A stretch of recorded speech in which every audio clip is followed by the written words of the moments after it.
जिज्ञासु दर्शकों बहुत बहुत अभिनंदन है, स्वागत है आप सभी का इस चैनल पर।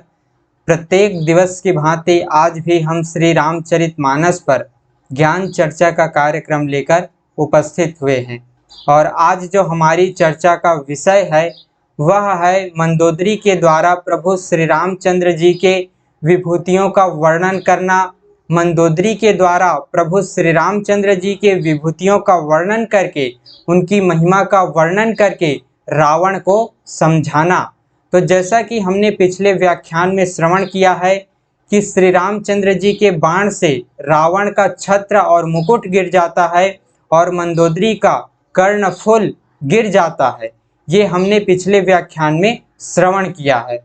अब जैसे ही ये अशुभ घटना घटती है, रावण का छत्र और मुकुट गिर जाता है और मंदोदरी का कर्णफूल गिर जाता है। उन लोग लंका की चोटी पर एक महल में, लंका की चोटी पर महल में रावण और मंदोदरी दोनों बैठ करके नृत्य का आनंद ले रहे थे, संगीत का आनंद ले रहे थे। उसी समय प्रभु श्री रामचंद्र जी ने अपने बाण का संधान करके रावण का छत्र और मुकुट गिरा देता है और मंदोदरी का कर्णफूल गिरा देता है। ये घटना सब सभा के लोग देखते हैं इस घटना को और सभी लोग भयभीत हो जाते हैं कि ये कैसी घटना है, ये तो बड़ा अपशकुन हो रहा है। और मंदोदरी भी मन में विचार करती है कि ये तो बड़ा अपशकुन घटना है और रावण को समझाने का प्रयास करती है। लेकिन रावण ये कह देता है कि जिसके लिए सिरों का गिरना भी शुभ होता है, उसके लिए एक मुकुट का गिरना अशुभ कैसे हो सकता है। हे मंदोदरी, तुम व्यर्थ ही प्रलाप कर रही हो, व्यर्थ ही विलाप कर रही हो। इस तरह से मंदोदरी को रावण कह देता है। फिर जो है मंदोदरी सोचती है कि अगर मैं इस तरह से इनको समझाऊं तब तो ये नहीं मानेंगे, क्यों ना मैं प्रभु के विभूतियों का वर्णन करूं, प्रभु श्री रामचंद्र जी के विभूतियों का वर्णन करूं। ऐसा सोच करके वे और भी रावण को समझाने के लिए आगे बढ़ती है, रावण को समझाने का प्रयास करती है, प्रभु श्री रामचंद्र जी के विभूतियों का वर्णन करती है।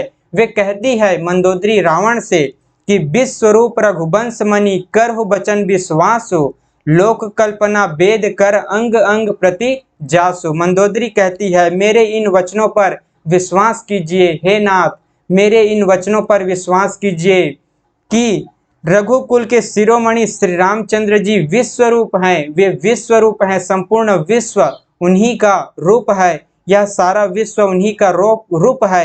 वेद जिनके अंग अंग में लोकों की कल्पना करते हैं, पद पताल शिष अज धामा, अपर लोक अंग अंग विश्रामा, भ्रिकुट विलास भयंकर काला, नयन दिवाकर कच घन माला।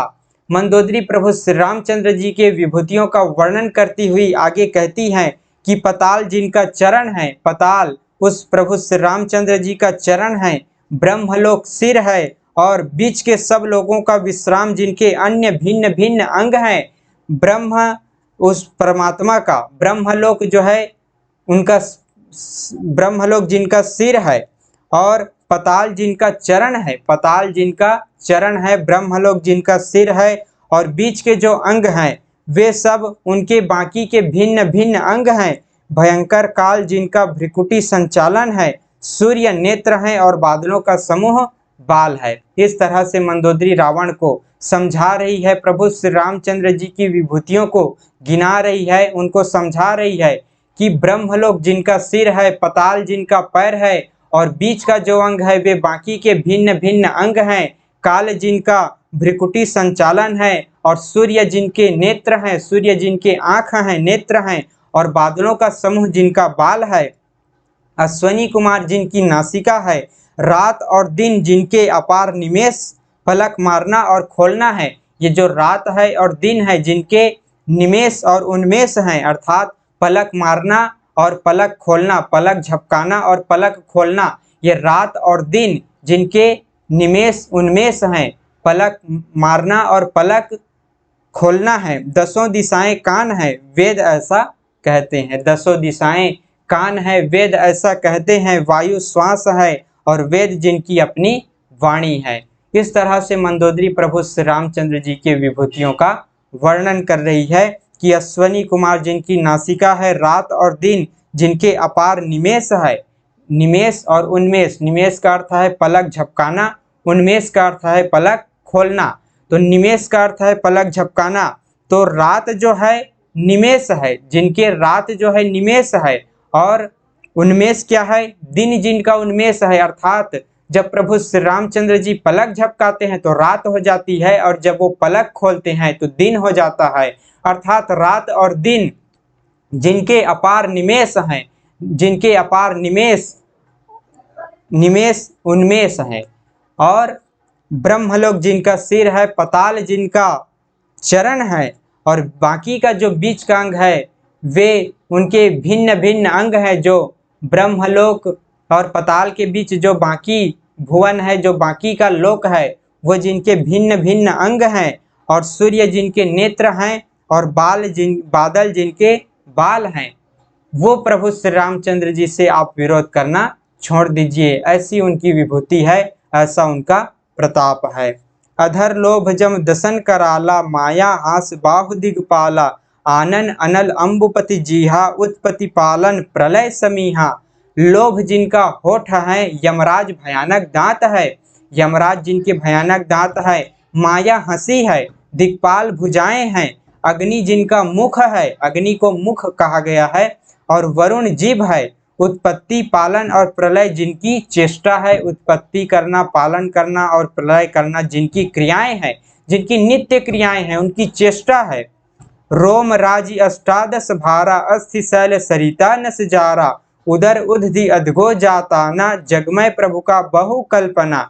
18 प्रकार की असंख्य वनस्पतियां जिनकी रोमावली है, जिनके रोम है, 18 प्रकार की जो असंख्य वनस्पतियां हैं जिनके रोम हैं, पर्वत अस्थियां हैं, नदियां नसों का जाल है, पर्वत जो है अस्थियां हैं, और नदियां नदियों का नसों का, नदियां जो है नसों का जाल है, पर्वत अस्थियां हैं, हड्डियां हैं, और नदियां नसों का जाल है, समुद्र पेट है, और नरक जिनके नीचे की इंद्रियां हैं, नरक जो है जिनके नीचे की इंद्रियां हैं। इस प्रकार प्रभु विश्वमय है, अधिक कल्पना क्या की जाए। ऐसा मंदोदरी कहती है कि इस प्रकार से वो प्रभु तो विश्वमय है, विश्वरूप है, संपूर्ण विश्व उन्हीं का रूप है, ये संपूर्ण विश्व, संपूर्ण संसार उन्हीं में समाया हुआ है, उन्हीं का रूप है। तो इसलिए हे महाराज, हे नाथ, आप उनसे वैर करना छोड़ दीजिए, संभल जाइए और समझ जाइए, उनसे वैर भाव का त्याग कर दीजिए, और सीता को ससम्मान उनको वापस लौटा दीजिए।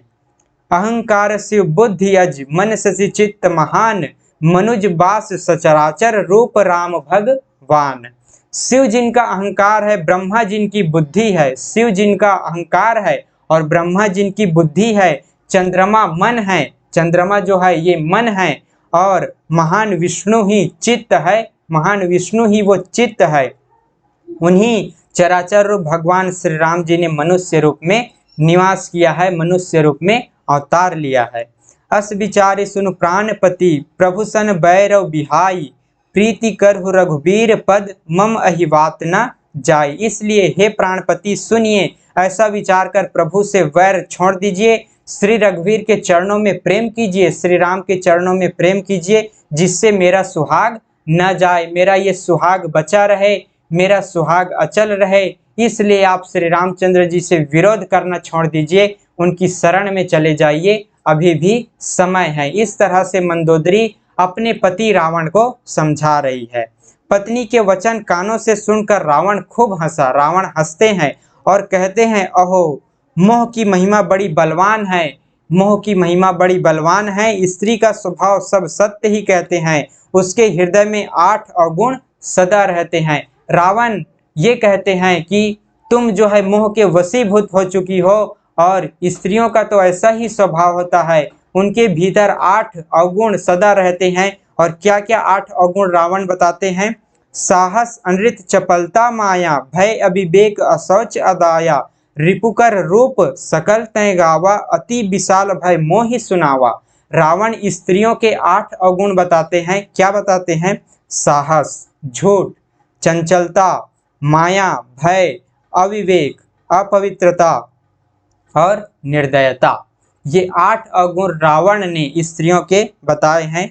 पहला साहस, झूठ, चंचलता, माया, भय, अविवेक, अपवित्रता और निर्दयता। इस तरह से रावण अपनी ही पत्नी मंदोदरी को ये 8 अवगुण गिना रहे हैं कि स्त्रियों का स्वभाव तो ऐसा ही होता है, उनके हृदय में सदा ये 8 अवगुण रहते हैं, उनको कुछ भी विवेक नहीं रहता और इसी मोह के वशीभूत, इसी अविवेक के वशीभूत वे डरती हैं और जो है डरती हैं, उनके अंदर साहस नहीं होता। और इसी कारण से हे मंदोदरी, तुम मुझे ये बात कह रही हो कि मैं जो है श्री राम के चरणों में चला जाऊं, मैं जो है अपनी गर्व का त्याग करके, अपने मान सम्मान का त्याग करके उस वनवासी के चरण में चला जाऊं। तूने शत्रु का विराट रूप गाया और मुझे उसका बड़ा भारी भय सुनाया। सो सब प्रिया सहज बस मोरे, समझी परा प्रसाद अब तोरे, जानियो प्रिया तोरी चतुराई, यही विधि कहो मोरी प्रभुताई। और रावण, मूर्ख रावण, अहंकारी रावण ये कहता है कि हे प्रिय, वह सब तो स्वभाव से ही मेरे वश में है, जिसका तुमने वर्णन किया, जिनकी विभूतियों का तुमने वर्णन किया, वे सब तो मेरे वश में है, ये संपूर्ण चराचर तो मेरे वश में है। तेरी कृपा से मुझे यह अब समझ पड़ा, हे प्रिय तेरी चतुराई मैं जान गया, तुम्हारी चतुराई मैं जान गया। तुम श्री रामचंद्र जी के बहाने मेरी ही विभूतियों का वर्णन कर रही हो, मेरे ही यश का गान कर रही हो, तो इस प्रकार से मेरी प्रभुता का बखान कर रही है, मेरा ही गुण गा रही है, मेरा ही यश गा रही है। इस तरह से रावण, अहंकारी रावण इस तरह से बात को पलट देता है, अपनी ही पत्नी मंदोदरी को स्त्रियों के 8 अवगुण गिना देता है और अहंकार के वशीभूत ये कहता है कि जिसकी विभूतियों का तुम वर्णन कर रही हो, वास्तव में वो उनकी विभूति नहीं है, वे सब तो मेरी विभूतियां हैं, वे सब तो मेरा ही प्रताप है, वे सब तो मेरी ही महिमा है। और तुम श्री रामचंद्र जी की आड़ लेकर उसके बहाने मेरे ही यश का गान कर रही हो, मेरी ही विभूतियों का वर्णन कर रही हो। हे प्रिय, मैं तुम्हारी चतुराई जान गया। इस तरह से रावण खूब हंसता है और अहंकार के वशीभूत अपनी ही पत्नी को ऐसी सीख देता है और अपनी पत्नी के द्वारा बताए हुए बात को नहीं मानता, ठुकरा देता है। मंदोदरी बहुत प्रयास करती है, कोशिश करती है, प्रभु श्री रामचंद्र जी के विभूतियों का वर्णन करती है, फिर भी रावण उनकी विभूतियों को सुन करके, जान करके प्रभु श्री रामचंद्र जी के प्रति उनके अंदर श्रद्धा भाव नहीं आता। वो ये विचार नहीं करता कि क्यों ना अभी भी समय है, मैं सीता को ससम्मान उन्हें वापस लौटा दूं। ये रावण के अंदर ऐसी भावना नहीं आती, अपनी पत्नी मंदोदरी के बात को ठुकरा देता है और हंसता हुआ अपनी राजसभा में चला जाता है। तो इस तरह से दर्शकों, आज हमने ये व्याख्यान श्रवण किया कि किस तरह से मंदोदरी प्रभु श्री रामचंद्र जी की विभूतियों का वर्णन करते हुए, उनकी विभूतियों के माध्यम से श्री रामचंद्र जी की विभूतियों का वर्णन करते हुए रावण को समझाने का प्रयास करती है, अपने पति रावण को समझाने का प्रयास करती है, लेकिन रावण उल्टा ही अपने पत्नी को सीख दे देता है, उल्टा ही स्त्रियों के अवगुण बता देता है कि ये सब तो स्त्रियों का स्वभाव है, ऐसा ही उनकी स्वभाव होती है। इस तरह से रावण अपनी पत्नी के बात को नहीं मानता, अपनी पत्नी के बात को ठुकरा देता है और जो है राजसभा में चला जाता है। प्रभु श्री रामचंद्र जी के विभूतियों को सुनकर वो जो है उनकी विभूति नहीं, अपनी विभूति समझने लगता है और अपनी पत्नी की सीख को नहीं मानता, उनकी बात को ठुकरा देता है। जो समझाने का प्रयास करती है उनको ठुकरा करके रावण राजसभा में चला जाता है। तो इस तरह से आज का हमारा ये व्याख्यान था। आशा करता हूँ आप सभी को समझ में आया होगा, आप सभी ने आनंद लिया होगा। कथा कहने में अगर कुछ त्रुटि हो गई हो तो उसके लिए क्षमा करें और इसी तरह से आप सभी लोग स्नेह के साथ, श्रद्धा के साथ श्री रामचरितमानस की इस कथा को, श्री रामचरितमानस की श्रृंखला का आनंद लेते रहिए, इस व्याख्यान का आनंद लेते रहिए और सभी लोगों के मध्य इस वीडियो को, इस चैनल को भी पहुंचाते रहिए ताकि सभी लोग इस चैनल के माध्यम से रामचरितमानस का आनंद ले सके और भविष्य में हम और भी हमारे धर्म शास्त्रों पर चर्चा का कार्यक्रम लेकर उपस्थित होंगे, उनका भी सभी लोग आनंद ले सकें, उनका भी सभी लोग लाभ उठा सकें।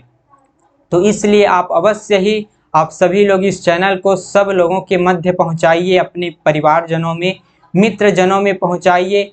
इस चैनल से जुड़िए, सब्सक्राइब भी कीजिए ताकि सब लोगों को इसका लाभ मिल सके, सब लोग इसका आनंद उठा सके। तो आज की इस चर्चा को हम यहीं पर विराम देते हैं। पुनः मिलेंगे अगले दिन आगे की चर्चा का कार्यक्रम लेकर। बहुत बहुत आभार आप सभी का। ओम तत्सत।